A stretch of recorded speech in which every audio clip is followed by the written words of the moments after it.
Okay, picture this. It's 1985. You walk into a living room and you know exactly who owns the future, right? The TV is this massive wood-paneled altar sitting right in the center of the room. The stereo system? It's a tower of flashing lights, chrome buttons, the works. And the names on these machines, they weren't just brands, they were guarantees. They were the gold standard of middle-class success. They basically promised us that they'd last forever. They told us the quality goes in before the name goes on. They defined how we watched movies, how we listened to music, how we connected with each other. But here's the brutal truth about the electronics business. In this ecosystem, legacy is basically just a polite word for obsolete. So today, we're going to open the file on the industrial giants that built the 20th century, only to completely vanish in the 21st. And look, we aren't just looking at why they failed, we're performing an autopsy here. I mean, how does a company that owns like 50% of the market just drop to zero? How does a household name become nothing more than a sticker on some cheap generic gadget you find in a discount bin? From the American Titan that literally invented the remote control to the Japanese audio legend that Sony effectively strangled to death. These are the electronics brands that no longer exist, or worse, no longer matter. All right, let's start with Zenith. If you're under the age of 30, the name Zenith probably means nothing to you. Or, I don't know, maybe you've seen it on a cheap hotel TV remote that doesn't quite work. But listen, there was a time when Zenith was not just a company, it was the American Electronics Company. Founded in Chicago way back in 1918 by two ham radio operators, Zenith wasn't built on marketing fluff. It was built on engineering supremacy. While other companies were trying to figure out how to simply sell radios, Zenith was figuring out how to make them portable. While others were tinkering with televisions, Zenith was inventing the way we actually use them. In 1956, Zenith gave the world the Space Command. Okay, this was the first practical wireless remote control. And get this, it didn't even use batteries. It used these tiny mechanical hammers inside that struck aluminum rods, creating an ultrasonic sound that the TV could hear. It was practically magic. It changed human behavior forever. I mean, we became a nation of channel surfers because Zenith gave us the surfboard. By the 1980s, Zenith was the last man standing. You had RCA, Magnavox, GE. They were all buckling under the pressure of Japanese imports. But Zenith, they held the line. They were essentially the Apple of the CRT era. If you wanted the best picture, you bought a Zenith System 3, period. But being the king of the tube turned out to be a curse. See, Zenith's fatal flaw wasn't that they made bad products, not at all. It was that they loved their own technology too much to let it go. In the late 80s and early 90s, the entire world was shifting. Digital technology was on the horizon. But Zenith? They bet the farm on analog high definition. They spent millions, years of R&D, developing this proprietary HD TV system that used analog signals. They really believed the transition to digital would take decades. Spoiler alert, they were wrong. While Zenith was perfecting the old way of doing things, the market was being eaten alive by efficient, ruthless competitors from Asia. You had Samsung and LG, who were known as Gold Star back then, and they weren't trying to make the perfect TV. They were trying to make the affordable TV. Zenith refused to lower their standards to compete on price, which sounds noble, right? But they couldn't convince consumers that Made in America was worth a 50% markup. They were bleeding cash. By the mid-90s, the company that invented the remote control was losing something like $100 million a year. The end wasn't a bang. It was a slow, humiliating suffocation. They needed a savior. And in a massive twist of irony, the savior was one of those cheap competitors they had spent decades ignoring. In 1995, LG Electronics of South Korea bought a controlling interest in Zenith. At first, it looked like a partnership. LG wanted Zenith's research labs, their patents. But by 1999, Zenith filed for Chapter 11 bankruptcy. LG bought the rest of the carcass, and the Zenith Corporation, as an independent American entity, effectively ceased to exist. So today, Zenith is a ghost brand. It's a wholly owned subsidiary of LG. The R&D division still exists, quietly holding patents that make LG money, sure, but the consumer brand? It's a shell. It's used for entry-level products or hospitality TVs. You know, the kind you find bolted to the dresser in a Motel 6. The company that invented the remote control is now just a setting in someone else's menu. Now, if Zenith was the brand of your parents' living room, Iowa was the brand of your bedroom. In the 1990s, Iowa was the undisputed king of cool. They didn't make audiophile gear for snobs sitting in armchairs. They made mini systems. They made boomboxes that looked like spaceships. They made cassette players that had more bass than was probably legally advisable. Iowa's strategy was actually brilliant. Take 90% of Sony's quality, sell it for 70% of the price, and design it to look aggressive. And it worked. By the mid-90s, Iowa was a financial monster. They were practically printing money. In 1994, they were one of the most profitable companies in Japan. But here's the secret. The thing most people didn't know. Aiwa was already owned by Sony. For years, Sony allowed Aiwa to operate on a long leash. They were like the rebellious younger brother. Sony let them compete because Aiwa was capturing the youth market that Sony was too corporate to reach. It was a perfect symbiosis. Until it wasn't. As the 2000s rolled around, the market shifted. The mini-system era was dying. People wanted digital. They wanted sleek. But Aiwa was stuck in that plastic, bass-heavy aesthetic of the 90s. Their profits began to slip. And you know how it goes. When a subsidiary starts losing money, the parent company tightens the leash. Sony didn't try to fix Aiwa. They tried to absorb it. In 2002, Sony took full 100% control. And then they made a mistake that is honestly taught in business schools as a masterclass in brand suicide. Sony decided that Aiwa shouldn't compete with Sony anymore. So they rebranded Aiwa. They changed the logo. That iconic, aggressive, futuristic font was replaced by this soft, rounded, friendly logo that looked like, I don't know, a fabric softener brand. They stripped Aiwa of its identity. They positioned it as a PC-centric budget brand. They released these weird, egg-shaped speakers and generic MP3 players that nobody wanted. The cool factor just evaporated overnight. The teenagers who loved Aiwa didn't recognize it, and the adults who bought Sony didn't want it. It was a classic case of corporate cannibalism. Sony was so afraid of Aiwa eating into their own sales that they pulled Aiwa's teeth out. The collapse was breathtakingly fast. In 2002, they were fully acquired. By 2006, the brand was dead. Sony discontinued the entire line. Factories closed, engineers fired. The name that defined 90s audio was thrown into the trash. Now, Aiwa has returned, but it's not the Aiwa you knew. In 2017, Sony sold the rights to the name. Today, Aiwa is a zombie brand. Depending on where you live in the world, the Aiwa logo is just slapped onto random electronics made by different third-party manufacturers. In the US, it's owned by a company in Chicago. In Japan, it's another entity. It's a sticker brand now. The soul of the machine, that Japanese engineering that gave you the deep bass, gone. All that remains is the name. Okay, moving on. If Zenith was the king and Aiwa was the rebel, RCA was the god of the electronics world. The Radio Corporation of America wasn't just a company, it was the infrastructure of the United States. They founded NBC.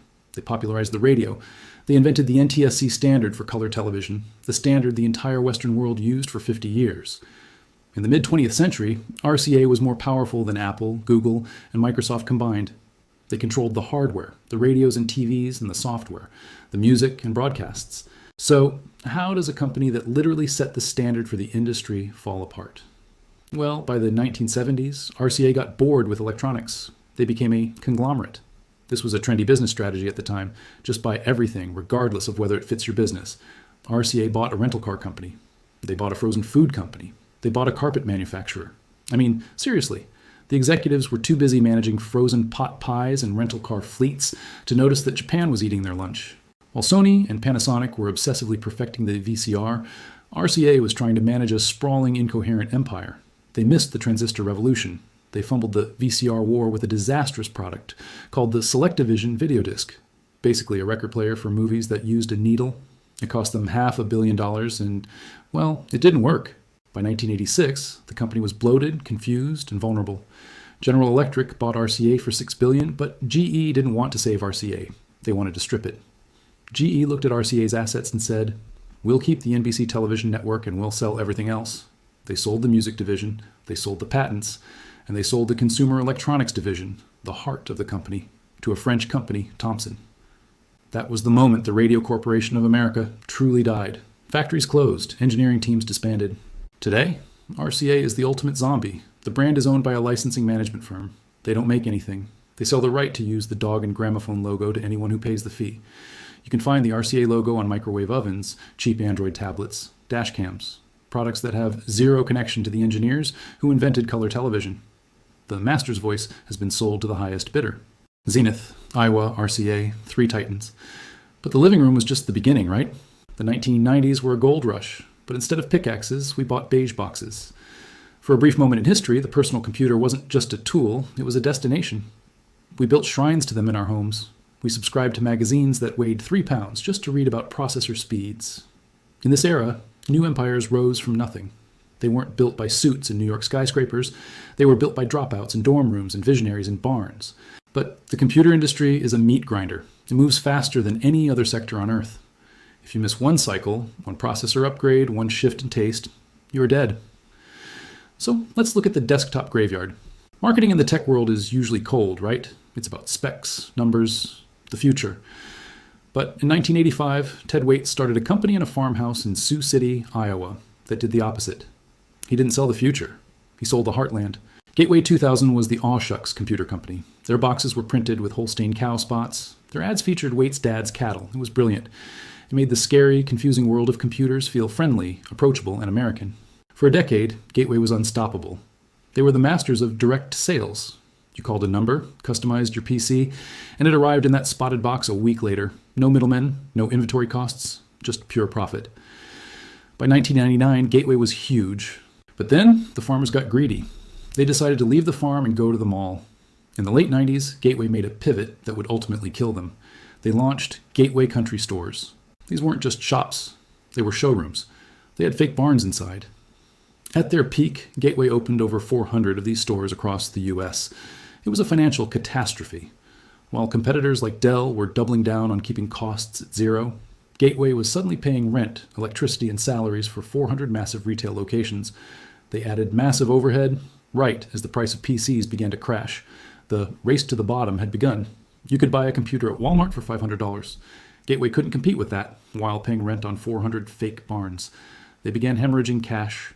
By 2004, they started shutting the stores down, but the damage was done. In 2007, Acer, the Taiwanese giant, bought Gateway for a fraction of its peak value. It was a mercy killing. Gateway still exists, technically. You can find laptops at Walmart, but the cow spots are gone. The made in Iowa soul is gone. It is a budget sub-brand for Acer. The barn is empty. Before Gateway, before Dell, there was the rocket ship Compaq.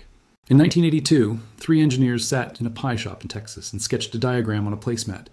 They had a crazy idea. What if we built a computer that ran all of IBM's software but wasn't made by IBM? At the time, IBM was computing. To challenge them was suicide. IBM had an army of lawyers. But Compaq did something legendary.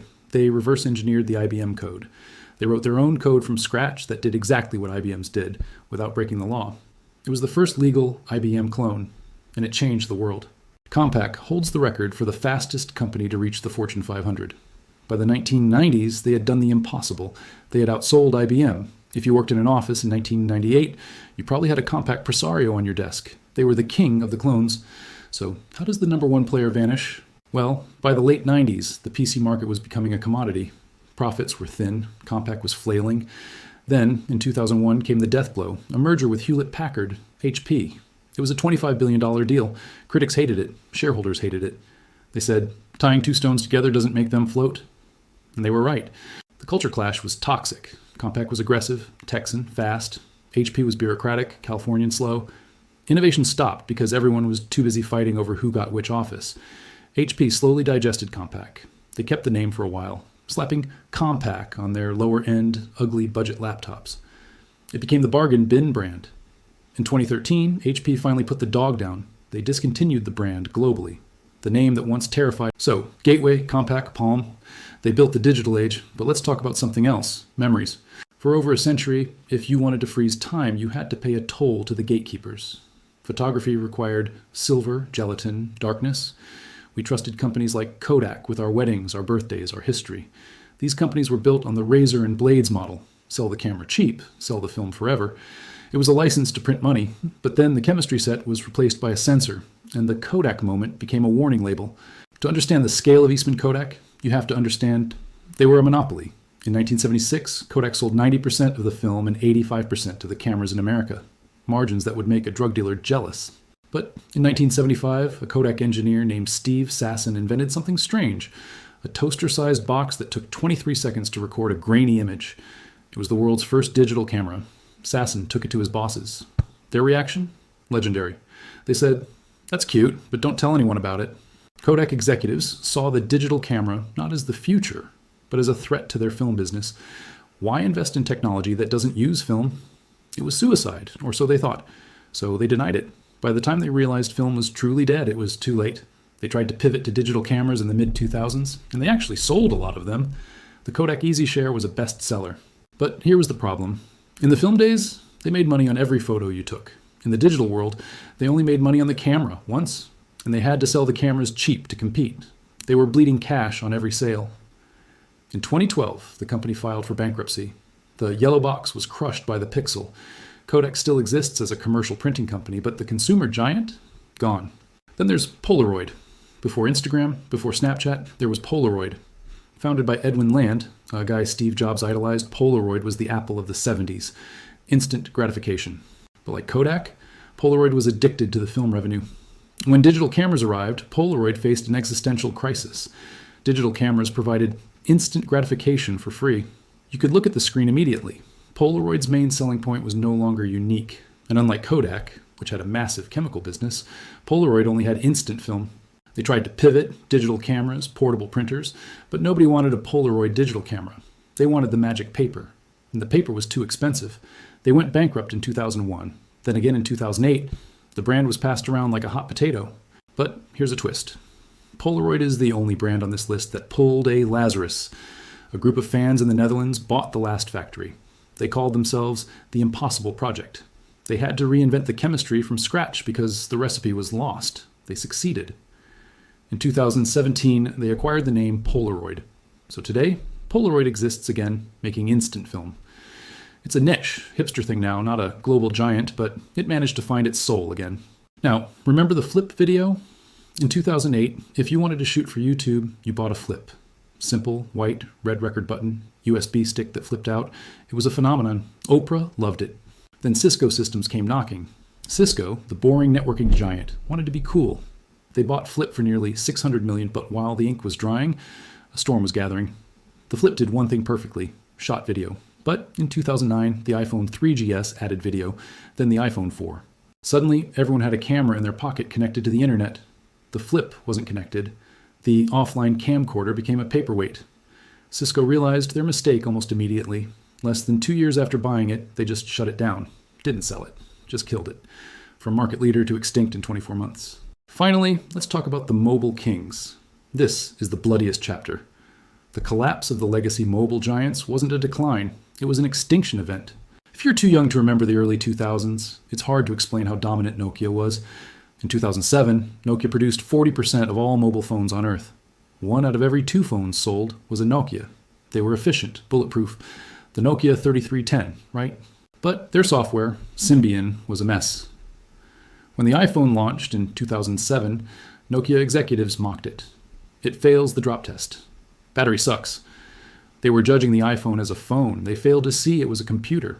Nokia suffered from paralysis. By 2010, the rot was visible. They hired a new CEO, Stephen Elop, from Microsoft.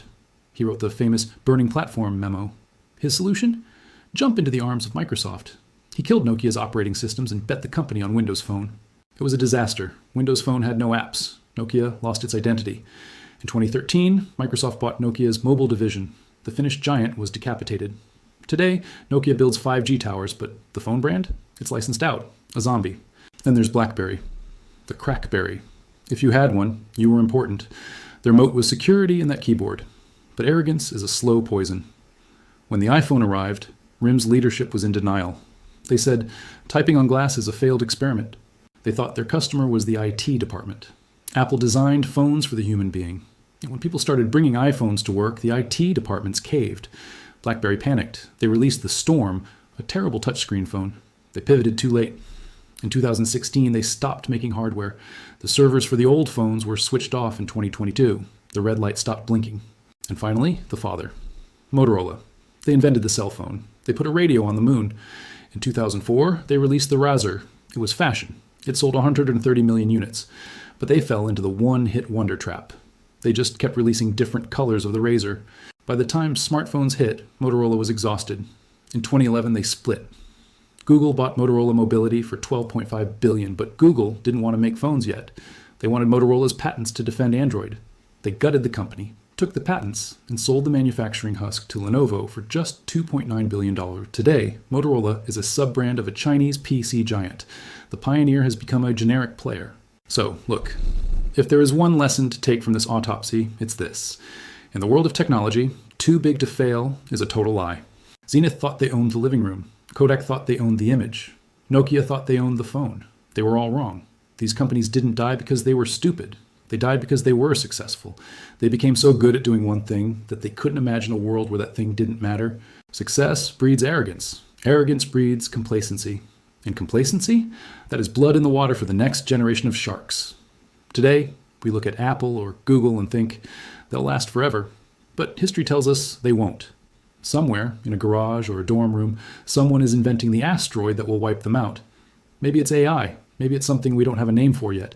But one thing is certain. The graveyard is never full. There's always an empty plot waiting for the king. If you enjoyed this forensic look into the history of business, make sure to like and subscribe. We document the rise and fall of empires so you don't make the same mistakes. I'll see you in the next autopsy.